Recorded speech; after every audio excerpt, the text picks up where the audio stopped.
guys, நான் உங்களே இன்னைக்கு வாங்க விடுகதை பார்க்கலாம். தீயில் வெந்தாலும் ஏதும் ஆகாது, ஆனால் சின்ன கல்லுக்கு சிதறி போகும். அது என்னது? தேங்காய். அப்படியா? சின்ன கள்ளத்துக்கு போட்டா அது சிதறிடுமா? அது தீயில வேகிறதா? தீயில ஏன் வேகிறது? தண்ணி தீயில வேகிறது.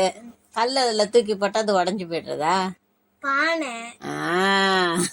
பானை. என்ன பானை? மண்பானை. மண்பானை தான் அது. வெங்கல பானை கூட இருக்கு, தெரியுமா? வெங்கல பானை எது தெரியுமா? அதெல்லாம் நீ கல்லு போட்டு உடைச்சாலும் உடையாது. கல்லை தூக்கி வீசி எறிஞ்சா உடையாது. அது கல்லுதான் கிழமை எப்படி உடையும்? அது சீக்கிரத்துல உடையாது, அவ்வளோ கனமா இருக்கும். அதுல சாதம் பண்ணினா எவ்வளோ நேரம் கழிச்சு வேணா ஆகிறதுக்கு லேட் ஆகும். சாதம் பண்ணி வச்ச உடனே அவ்வளோ சூடு இருக்கும். மண்பானையில் எப்படி இருக்குமோ, மண்பானையில் கொதிக்க இறக்கி வச்சு பாரு. ஒரு 10 நிமிஷத்துக்கு அந்த கொதிப்பு ஒரு 5 நிமிஷத்துக்கு இருந்துகிட்டே இருக்கும். தளன்னு கொதிச்சுட்டே இருக்கும். நிதானமாக தான் அது அடங்கும். மண்பானை தான் அது. தீயில் வெந்தாலும் ஏதுமாகாது, ஆனால் சின்ன கல்லுக்கு சிதறி போகும் மண்பானை. இளஞ்சிவப்பு ராணிக்கு மேற்புறமும் கீழ்ப்புறமும் 32 வீரர்கள் காவல். அவங்க யாரு? பல்லு வாய் இல்ல. யாருக்கு காவலா இருக்கா? பல்லு வந்து நாக்குதான். ராணினா நாக்கு, வீரர்கள்னா பல்லு. இளஞ்சிவப்பு ராணி யாரு? நாக்கு. நாக்குக்கு மேலையும் கீழையும் பற்கள் இருக்கு, சரியா? நாக்கு தான் எல்லா வேலையும் பண்றது. அன்பா பேசுறது, கோபமா பேசுறது, தப்பா பேசுறது, ஆசையா பேசுறது, எல்லாம் அது ஒண்ணு பண்ற வேலை. சாப்பிடுறது, நாக்குக்கு ருசியா சாப்பிடுறோம். அந்த நாக்கு சரியில்லைன்னா என்ன ஆகும்? சாப்பிட மாட்டோம், உடம்பு இழைச்சிடுவோம், எனர்ஜி இருக்காது, கீழே விழுந்துருவோம். அவ்வளோ வேலையும் பண்றது நாக்கு. இந்த நாக்கை பத்திரமா வச்சுக்கணும். நாக்கு சுவைக்கு அடிமை ஆகக்கூடாது, புரியுறதா? நாக்குக்கு சாப்பிட்டோன்னா அப்புறம் பின்னாடி என்ன ஆகும்? உடம்பு முடியாது, எல்லாம் செல்ஸ் எல்லாம் டவுன் ஆகிடும். கண்டதை சாப்பிட்டோன்னா அது போய் மூளை வரைக்கும், மூளை வயிறு எல்லாத்தையும் வேலை பண்ணும். தப்பாக யோசிக்கும். வேகமாக சாப்பிடக்கூடாது, ரொம்ப நிதானமாக சாப்பிடக்கூடாது, அப்படிலாம் இருக்கு, தெரியுமா? மீடியமாக சாப்பிடணும். நல்லா குழைய வச்சு நல்லா மசிச்சு சாப்பிடணும். வரையா சாப்பிடக்கூடாது. சாப்பிட்டா நொறுங்க தின்றால், ஆமா, நொறுங்க தின்றால் 100 வயது அப்படின்னா அப்போ உடம்பு தெம்பா இருக்கும்னு அர்த்தம். 100 வயசு வரைக்கும் வாழலாம். ஒன்றாக இருந்தவர்களை வெந்நீரில் போட்டால் அவன் வேற இவன் வேறன்னு தெரியும். அது வெந்நீர்ல போட்டாக்க மட்டும்தான் அவன் வேற இவன் வேறன்னு தெரியும். மற்றபடி எல்லாம் பண்ணினோம்னா ஒன்னாதான் வரும். முட்டை வந்து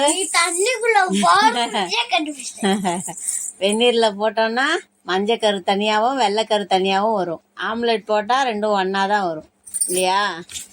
எது பண்ணினாலும் ஒன்னாதான் வரும். கொத்து பரோட்டா, கொலை பரோட்டா. ஒரு எழுத்து மணக்கும், அது என்னது? பூ.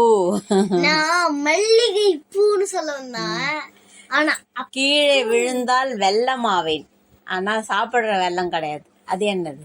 நான் யாரு? நான் கீழே விழுந்தா வெள்ளம் ஆயிடுவேன். தேங்காவா? தேங்காய் எல்லாம் கிடையாது. தேங்காய்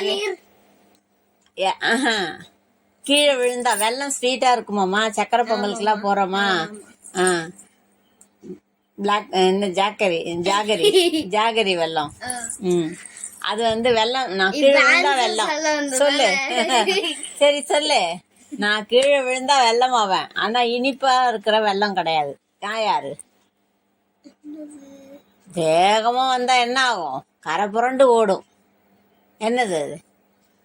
கரையெல்லாம் புரண்டு ஓடிண்டே இருக்கும் அது பாட்டுக்கு. என்னது அது? யாரும் வெளியே வரமாட்டாங்க அந்த நேரத்துல. இன்னமும் வெள்ளமாவேன். என்ன வெள்ளம்? தண்ணி, மழை. தண்ணி.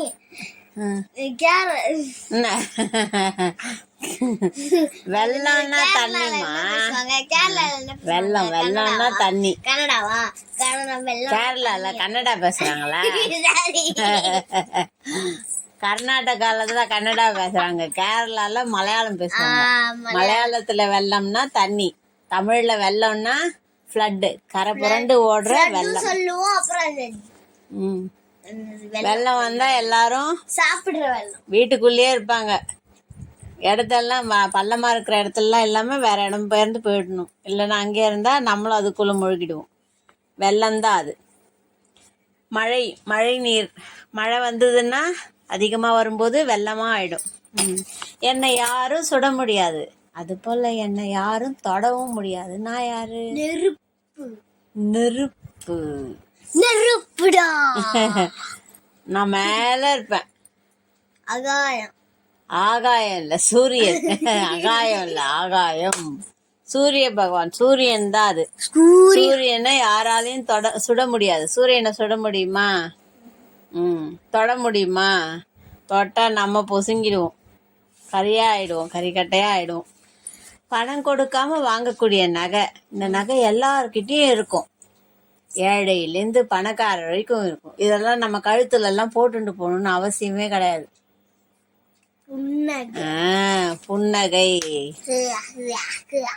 புன்னகையில தங்க நகையில போலி இருக்கா மாதிரி, ஒரிஜினல் இருக்கா மாதிரி, புன்னகையிலயும் ஒரிஜினல் இருக்கும், ஒரிஜினலும் இருக்கும், டூப்ளிகேட்டும் இருக்கும். ஆமா, சில்வர்ல நார்மலா பண்ணிட்டு அது கோல்டு கலர் பெயிண்ட் கோல்டா அப்படின்னு 1 லட்சம். அந்த மாதிரி போலியா சிரிப்பால, சிரிப்புலயே போலி இருக்கு, உண்மையான சிரிப்பு இருக்கு, எல்லாம் இருக்கு. நகை புன்னகை தான் அது. 2 எழுத்துக்காக 3 எழுத்து தேடி ஓடுறோம். இந்த பூமியில இருக்கிறவங்களுக்கு தான் அது இருக்கும். வேற வேற உலகத்துக்கு எல்லாம் போனா அதெல்லாம் இருக்காது. இந்த பூமியில பிறந்தாலே இது உண்டு. இதுக்காக அதாம்மா, இதுக்காக இந்த உயிரையும் உடலையும் தேடிண்டா போறோம். டெய்லி இதுக்காக தேடுறோம். டெய்லி இது வந்துரும், எல்லாருக்கும் வந்துரும். 2 எழுத்து, 3 எழுத்து. முதல்ல கவனி, எல்லா உயிருக்கும் இருக்கு. எறும்புக்கு, காக்காக்கு, பூனைக்கு, எலிக்கு, நாய்க்கு. என்ன வந்தா உணவு சாப்பிடுவ? என்ன வந்தா உணவு சாப்பிடுவ? பசி எத்தனை எழுத்து? பசி 2 எழுத்து. பசிக்காக 3 எழுத்து. என்னது? பசிக்கிறது, பசிக்கிறது, சாப்பாடு சாப்பிடணும். சாப்பாடு சாப்பிடணுமா? ஒரு வாழைப்பழம் சாப்பிடணும், பழங்களை சாப்பிடணும், காய்கறிகளை சாப்பிடணும்னா கூட என்ன வேணும்? போய் கடையில போய் வாங்கணும். கடையில வாங்கினா என்ன வேணும்? காசு வேணும், பணம் வேணும். அந்த பணத்தை தேடி பசின்ற 2 எழுத்துக்காக பணம்ன்ற 3 எழுத்தை தேடி தேடி ஓடிண்டே இருக்கும். தினம் ஓடிண்டே இருக்கும். பசி தான் அது. பசியும் பணமும் தான் அது. சரி, ஓகேவா? இதோட விடுகதைய முடிச்சுக்கலாம். மறுபடியும் பார்க்கலாம். நெக்ஸ்ட் வீடியோ பார்க்கலாம். பை.